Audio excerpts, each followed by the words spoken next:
Hello, it is I. Now if you asked me 5 years ago what is the most underrated racing game ever made, I'd have told you Tesla Unlimited 2 because that game was criminally underrated. But with TDU finally getting the recognition that it deserves, I feel like there is a new underrated racing game in town. A game from 12 years ago which does things better than most mainstream racing games of today. Hence in this video, I'll be going through 8 things which Driver San Francisco does better than Forza Horizon 5. Anyways, 4,000 likes is the target for today's video. Also, let me know what you think is the most underrated racing game ever made, and who knows, maybe I'll try it out in the near future. Anyways, without further ado, let's get to this video.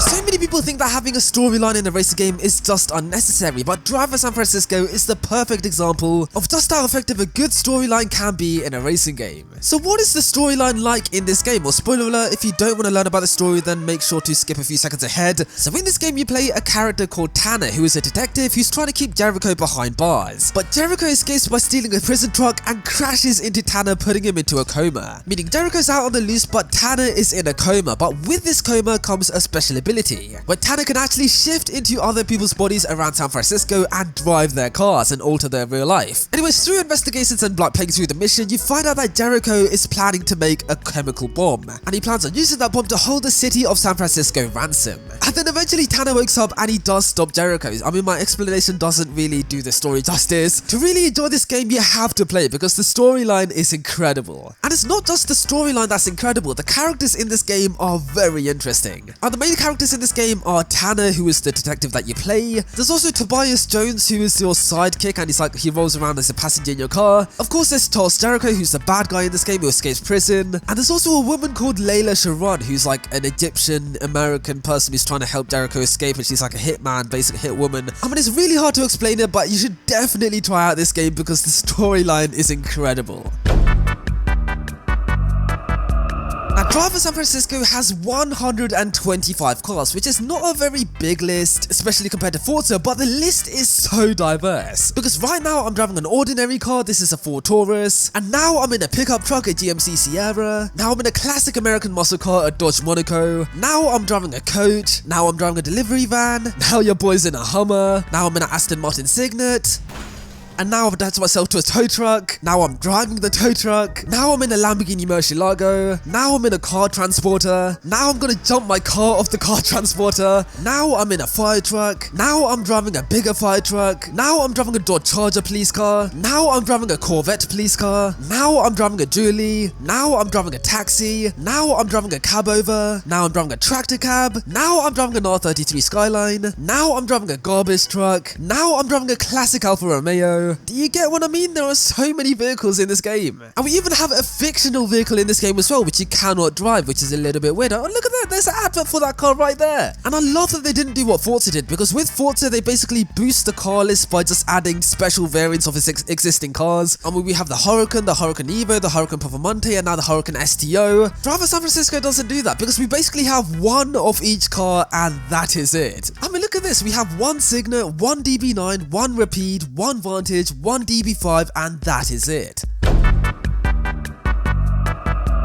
Now, if you know me, then you know that I love cities in racing games, and Driver San Francisco is basically just a massive city. I mean, yes, there are a few dirt roads in this game, but it's very minimal, so you do get a sense of off-roading in this game, but I'm just a big fan of the city, because the city in this game is incredible. Honestly, I love the city because it makes the game feel very current. It doesn't feel like I've time traveled into the past or into the future, it just feels very current. Also, unlike Forza, where if you start a race in one location, then it's just gonna follow the same mode over and over again, in Driver San Francisco, with these gridlock type of roads, you can see there are so many variations for different types of races. There are also some really good places for you to roleplay as well, just like this neighborhood, which makes you feel like you're actually living here. And with 208 miles of open road, police chases are so much fun in this game. And because the road network is so dense, you can think of a million different ways to escape the police. It's so much fun. Now, yes, I know with a map that's based around the city, the gameplay is not very diverse. I mean, it's just buildings and roads everywhere, but with that trade-off, you do get incredible atmosphere.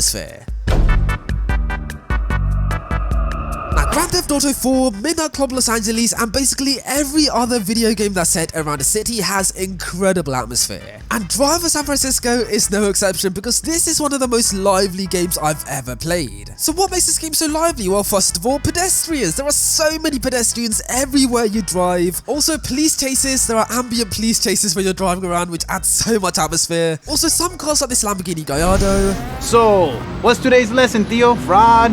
Extortion?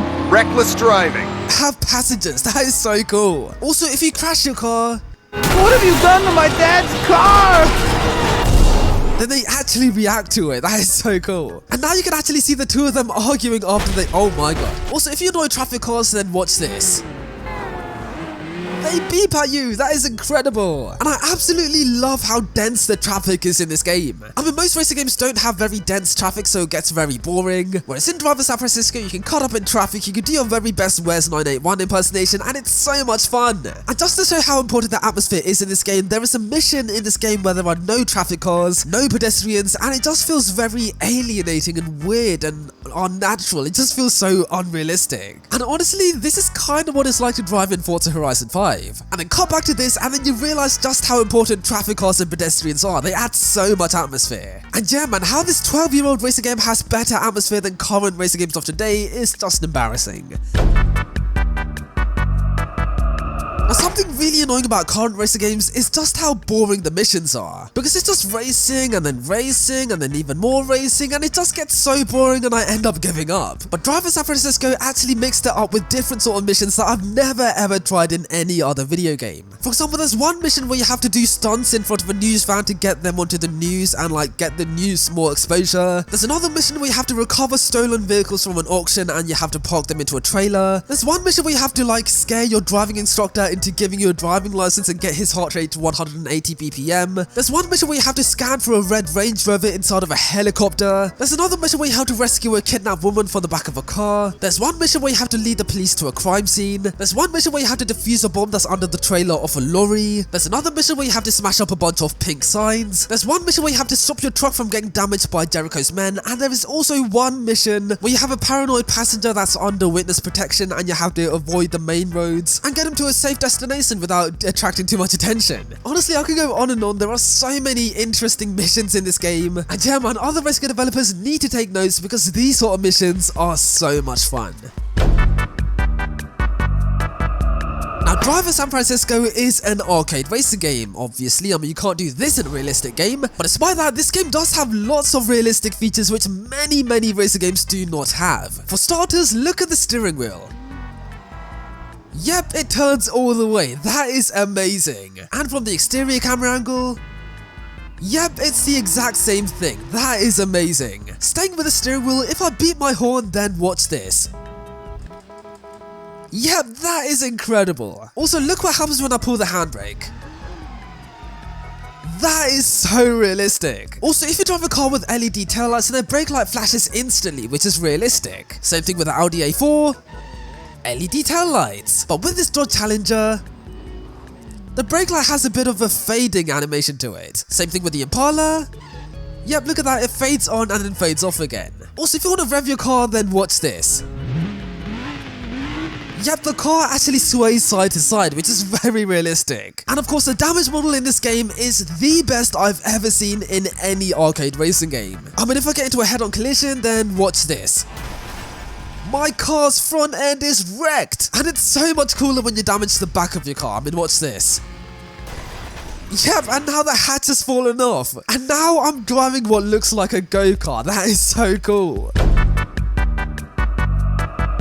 Okay, now you might be thinking, how on earth can Driver San Francisco add progression to a game like this? Well, surprisingly, they have found ways to do it. For starters, when you first play the game, only a small part of the map is unlocked. And then as you progress through the game, you slowly unlock more and more parts of the map, and then you eventually have the full map. So you can't just explore the whole map within the first gameplay of the game. Also, cars aren't just given to you. I mean, of course, you can't just shift into a nice car like this, but you don't really own this car. You can't select this car in your garage. To unlock these cars, you need to buy the garages around the whole map of San San Francisco, and then you have to buy the cars as well with your currency. Also, as you can see right now, I'm using the boost feature or nitro or whatever you want to call it. Oh my god, I can't drive. And I also have the feature to ram other cars like this, which is so cool. But that can only be unlocked as you progress through the game. You don't get these powers right at the start of the game. Also, unlike most other video games out there, you are not the most powerful person in this game. And of course, you do have the option to shift into other vehicles, which is kind of cool. But Jericho has the exact same power, except he can do it stronger than you, as Jericho can actually pick up cars and throw them towards you, which is so cool. So yep, surprisingly the progression in this game is actually pretty good.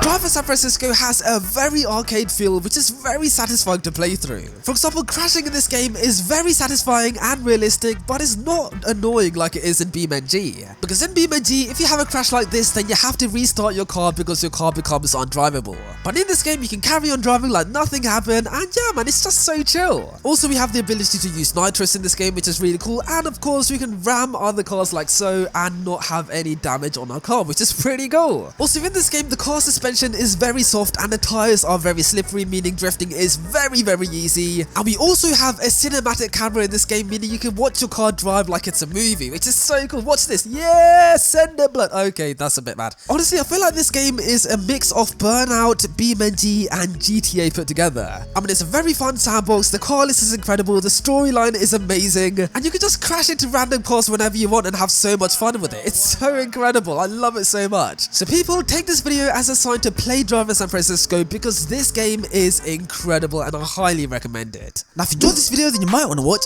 this video up here, so make sure to give that a watch right now. And if you want to subscribe to my channel, then press the button right over here and you'll be guided to my channel where you can subscribe. Anyways, have a good one guys. Cheers.